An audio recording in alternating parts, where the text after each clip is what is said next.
جادو کے علاج میں سب سے اہم چیز جادو کی تشخیص ہوتی ہے کہ آپ جادو کے مریض ہیں بھی کہ نہیں، آپ ڈاکٹر کے مریض ہیں یا جادو کے مریض ہیں۔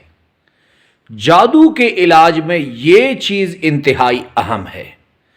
اگر عامل آپ کو غلط بتا دے آپ جادو کے مریض نہیں، آپ کو جادو کا مریض بنا دے، تو یہ ایسے ہے کہ کوئی گردوں کا، دل کا یا دوسرے بڑے امراض کا مریض نہیں، اور ڈاکٹر اس کو بتائے کہ آپ کی بیماری یہ ہے، تو یہ بہت بڑا نقصان ہے مریض کے لیے۔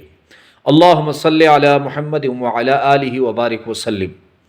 لاکھوں کروڑوں درود و سلام امام الانبیاء شافع محشر محمد مصطفیٰ احمد مجتبیٰ صلی اللہ علیہ وآلہ وسلم اور ان کی آل طیبین طاہرین پر۔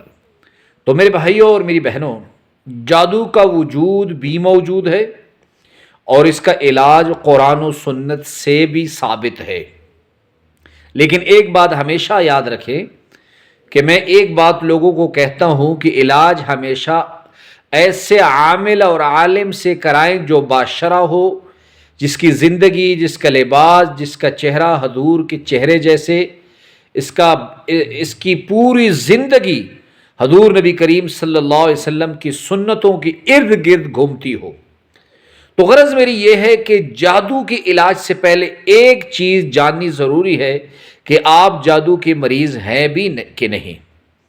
تو اس کے لیے آپ کو ایک چھوٹا سا عمل بتا رہا ہوں، آپ خود یہ معلوم کر سکتے ہیں کہ آپ جادو کے مریض ہیں کہ نہیں۔ آپ کوئی بھی ایک گلاس پانی لے لیں، ایک گلاس پانی لینے کے بعد اس پر آپ 21 مرتبہ آیت الکرسی پڑھ کے دم کریں۔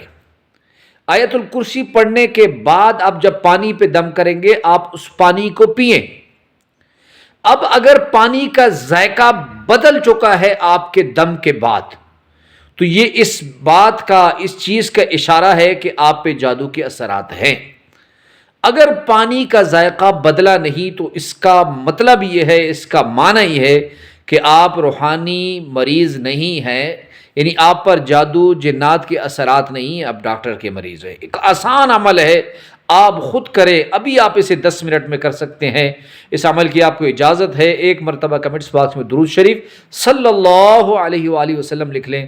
اللہ ہم سب کا حامی و ناصر ہو۔ وآخر دعوانا ان الحمد للہ رب العالمین۔